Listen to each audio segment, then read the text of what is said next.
Salut à tous, on est de retour. Laurent Guillon est avec nous. Salut Laurent. Bonjour Stéphane. On va parler lumière, on va parler économie de la lumière, on va parler LED. Il y a un moment qu'on parle des LED, 6 LED, donc c'est ta boîte Laurent, installée au nord de Nantes, c'est ça? Tout à fait. Alors on est pour le coup sur une petite PME, voilà, on va le dire comme ça. On est moins d'1 million d'euros de chiffre d'affaires. Complètement. Et alors, juste, est-ce que dans cet univers du LED, d'ailleurs on dit du LED, de la LED, de la LED plutôt, ouais. Est-ce que on se spécialise sur des éléments, je ne sais pas lesquels justement, tu vas me le dire, davantage sur l'efficacité énergétique, davantage sur, j'en sais rien, moi, la beauté de l'éclairage, davantage. Qu'est-ce que tu proposes exactement à tes clients justement et quelle est ta force et ta spécificité?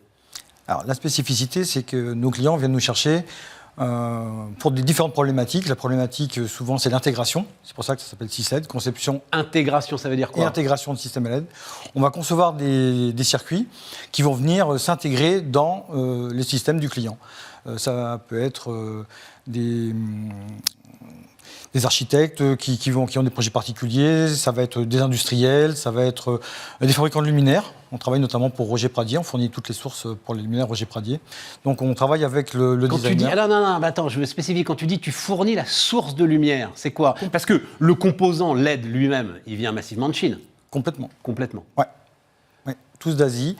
Donc ton expertise, c'est quoi? C'est l'endroit où le mettre, c'est la puissance, c'est quoi ton expertise? C'est tout ça, ça va être la gestion de la thermique, de l'intégration, de l'optique, des performances lumineuses et des performances énergétiques. Ouais. Ça, c'est vraiment le sujet en ce moment, c'est la performance énergétique. Ça, c'est clair. Voilà. On a une gamme propre de rubans LED qu'on vient de développer avec des rendements qui sont 2 fois supérieurs à des produits standards Asie. C'est-à-dire qu'à lumière égale, un ruban qui va faire 1200 lumens, il va consommer 2 fois moins chez nous qu'un ruban classique avec 7 ans de garantie. Ça, c'est ton expertise, ça. Voilà. Ça, c'est pas fait en Chine. Complètement.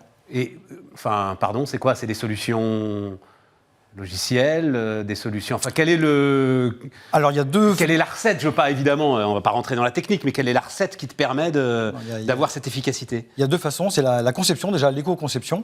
On va mettre plus de LED que nos confrères à la place de résistance.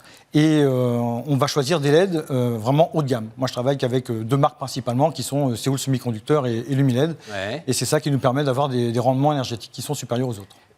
On parle bâtiment ou on parle même l'ensemble des produits du quotidien, quand tu parlais des industriels qui veulent intégrer une solution lumineuse à leurs produits? Partout. Aujourd'hui, on va retrouver nos produits dans les marges de cinéma. On va retrouver nos produits dans...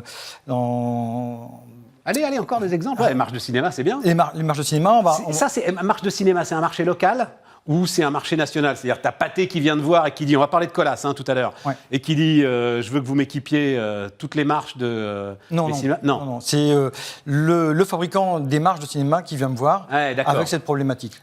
Voilà. Il y a un fabricant de marches de cinéma? Oui. Un fabricant de marches de cinéma. Mais tu m'apprends un truc. Voilà. Je savais qu'il y avait des fabricants d'équipements de salles de cinéma, mais alors les marches spécifiques. Mais on va retrouver nos produits dans les vitrines réfrigérées, énormément de métiers de bouche aussi, avec des LED, avec des longueurs d'onde spécifiques. Et ces longueurs d'onde vont mettre vraiment en lumière les produits. On va retrouver pour la boucherie, la poissonnerie, la boulangerie, des longueurs d'onde adaptées à chaque métier. Ça aussi, c'est une expertise que tu développes. Colas, alors Colas, je suis en train de dire, j'ai en tête leader mondial, j'en sais rien, enfin pas très loin en tout cas, l'une des grandes filiales de Bouygues aujourd'hui, qui s'occupe notamment de l'ensemble des routes, qui fait du bitume, Colas, ça doit être en tout cas un des leaders européens, ça j'ai absolument aucun doute là-dessus. Qu'est-ce qui les intéresse dans un éventuel partenariat avec toi? Alors c'est un nouveau projet qui s'appelle Flowell. Ce sont pour l'instant des zones expérimentales, on en a déjà vu un petit peu partout en France. Donc on va retrouver des passages pour piétons lumineux, des logos vélo, PMR. La difficulté, c'est que là, il faut intégrer des sources lumineuses dans des systèmes sur lesquels on va venir rouler avec tout type de véhicules. Donc il y a des contraintes vraiment très fortes. Très fortes, ouais. Enfin, plus l'alimentation de la source lumineuse. Alors ça, je ne le gère pas. Ah d'accord, c'est pas toi qui gères l'alimentation de la source lumineuse. Non. Moi, je m'occupe uniquement du design pour le groupe. On vient de signer un partenariat pour 2 ans. Donc on va réaliser l'intégralité de tout leur développement et tout leur prototypage sur cette gamme de produits Flowell. Mais qu'est-ce qui fait qu'un groupe comme Colas, je n'ai pas idée du chiffre d'affaires de Colas, mais enfin plusieurs dizaines de milliards d'euros. Oui, 23 milliards je crois. Voilà, c'est ça. Viens voir une boîte qui fait moins d'1 million d'euros de chiffre d'affaires au nord de Nantes. Pour son expertise. Moi je suis dans la lumière et dans la LED depuis toujours. Donc je suis tombé dans la marmite quand j'étais tout petit. Et donc aujourd'hui, effectivement, c'est notre expertise aussi bien en termes de lumière, de choix de LED, de pilotage, de circuit. C'est vraiment un ensemble complet. Oui, mais si jamais vous continuez... Là, vous êtes quoi? Vous êtes dans l'expérimentation, vous êtes dans ce qu'on appelle l'époque, proof of concept. Voilà, c'est ça que vous êtes en train de faire.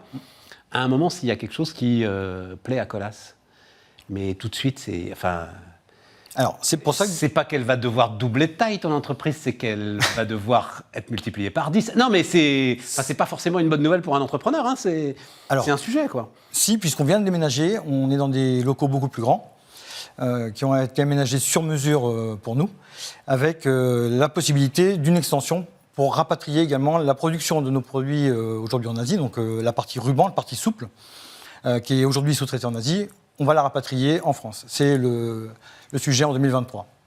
Voilà. Et donc d'avoir cette capacité de pouvoir monter en puissance pour répondre à tous nos clients.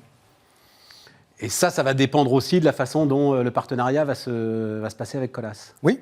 Oui, on a d'autres clients aussi qui montent en puissance. Il n'y a effectivement pas que Colas. Ouais. Et tu peux nous raconter une autre histoire, justement, comparable on a Roger Pradier. Roger Pradier, tu disais, c'est des luminaires. Je ne connais pas le... C'est un fabricant de luminaires en français, oui. Un des derniers, d'ailleurs, qui garantit ses produits 10 ans. Donc, voilà, ils viennent nous chercher également parce que trouver aujourd'hui des fabricants de systèmes qui vont être garantis 10 ans, il n'y en a quand même pas beaucoup. Et c'est toujours cette expertise qu'on vient chercher chez nous. Tu disais que tu avais eu une forme de coup d'arrêt post-Covid, ouais. Ce qui est un peu paradoxal parce que,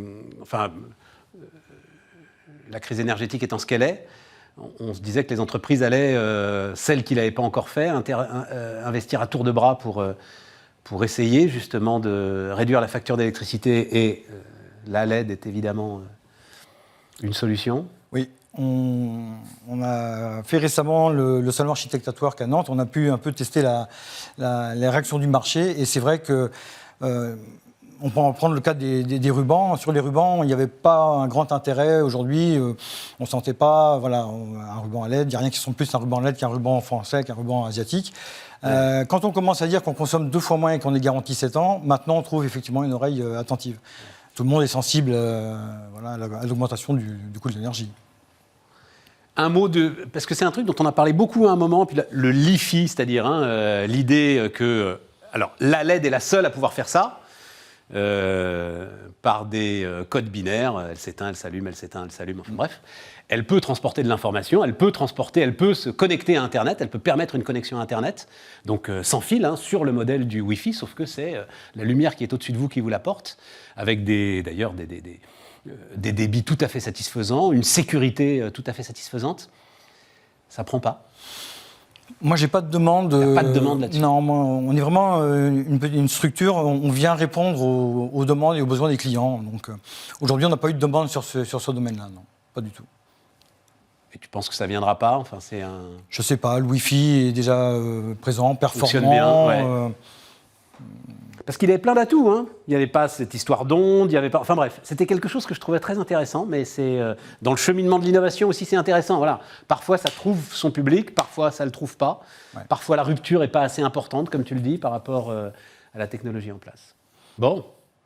Bon, perspective de développement, donc... alors, rapatriement de la production. Rapatriement de la production. La production de la partie souple, puisque la partie rigide est déjà sous-traitée en France, mais la partie souple, effectivement, on souhaiterait la rapatrier chez nous, dans nos locaux. Embauche, chiffre d'affaires, tout ça? Oui, tout à fait, croissance. Dans une région où c'est compliqué de trouver du monde, hein?